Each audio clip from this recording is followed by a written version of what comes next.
G'day viewers, it's Friday afternoon, last job for the day, hopefully, and I'm here swapping over an inverter. What do we got? We got a dead Aero Sharp. Now this is a transformer inverter and they are freaking heavy. A lot of copper in there. We don't use transformer inverters anymore. They're all these fancy transformerless ones, which are lighter, more efficient, not quite as robust. They don't like the heat, but that thing's been clunking away for probably, I don't know, 15 years I'd say, up there on the roof.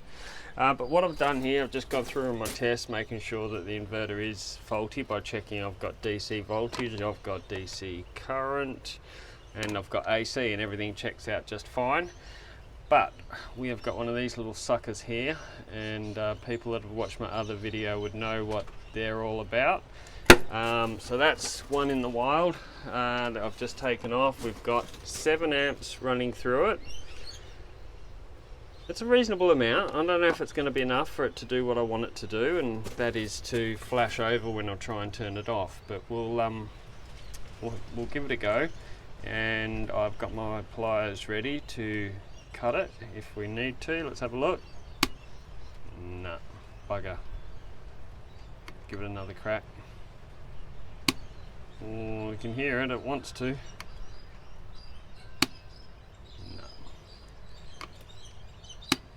Bugger. Not quite enough voltage. Is only about 200 volts, I think.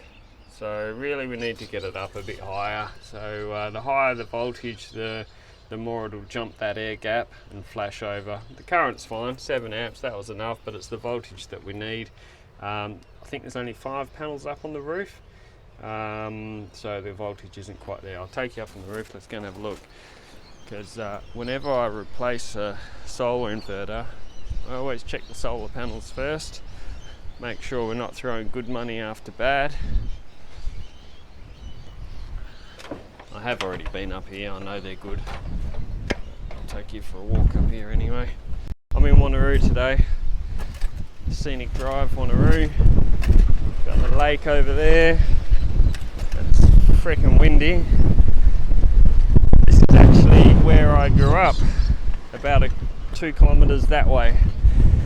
And I've still got some friends that used to live along here. One of them used to live a few doors down there.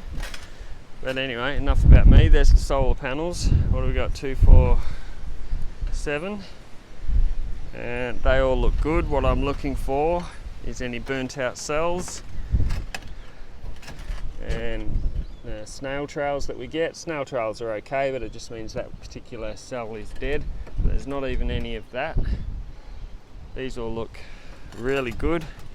No water ingress. Have a look at the bottom here, you can sometimes see water in them, but these actually all look really good. No rooftop isolator. This was back in the day before we had to have them. It's probably a junction box somewhere. There it is. Trusty label on it. Plenty of silicon. You know what they say, do your best, silicon the rest. Well, I guess that's done its job. Let's try and have a look at what brand of solar panel we've got. I'll have a look under the panel, see if we can see it.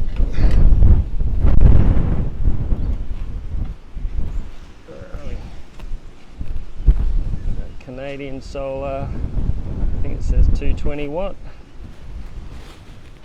They're holding up really well. Cable management wasn't so good. Plastic cable ties, they've all snapped and cables lying on the roof. The problem with that is if you get one of the MC4s lying on the roof like that, and then you get a lot of moisture, or if they've been shoved in this gap here, when it rains they'll be sitting in water, and water can get into them one of 2 ways. Oh, that hasn't quite been plugged in properly. Look at that gap just there. So there's an O-ring there which you can just see, orange O-ring. That's what stops the water getting into where the male and female meet, just in the middle there, and the other place it can get in is in the end if this gland nut hasn't been tightened up properly. Try and squeeze it in with one hand. There we go, that's all the way in now. That wasn't ideal, but obviously it's been doing its job. I actually don't think this inverter would have shut down if there was an earth fault anyway. This was before the day of them having to have earth fault detection, whereas now all grid connect inverters, well actually I think it's all inverters over 60 volts DC need to have earth fault detection where they shut down or raise an alarm. Actually, I think they have to shut down these days, raising an alarm. That was about 5 years ago. So there we go, another inverter swap over in Wanneroo Perth Western Australia.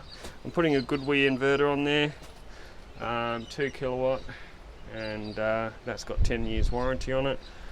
I'll get it connected to their internet forum, and hopefully they'll get another 10 years out of that. And I will be bypassing that because we don't need it, because we're going to have the inbuilt DC isolator. So there we go, job done, new inverter on. Despite the fact he doesn't want the inverter on his phone with the app to see the production, I've still connected it to his Wi-Fi network and I've added it to my plant. Why have I done that when I didn't need to? I could have gone home another 15 minutes earlier, because it determines the warranty. There's no questioning warranty because GoodWe can see when it was first connected. It can do firmware updates, and it's online so they can see it, and I can see it. So if Graham rings me and says, hey, I don't think my inverter's working, I can actually log in and say, well, Graham, your inverter actually is working, everything's fine, you're probably using more power than you think. So that's all done. I've bypassed that DC isolator. Could have done with a new isolator and enclosure on here, but hey, it's all good. It's out of the weather, nothing's going to go wrong. So if you, oh, incidentally, he rang another company and they wanted to sell him a whole new solar power system, which he didn't need. His solar panels are fine. His power bills are well under control when the inverter's working, so why would you bother doing that? There's no point adding to landfill or spending money you don't need to spend and have people on your roof traipsing about pulling panels off that are perfectly good. So this will see him for another 10 years. Those panels are fine. If you need an inverter, that's me there. You can call me. That's my number. Call me. Thank you.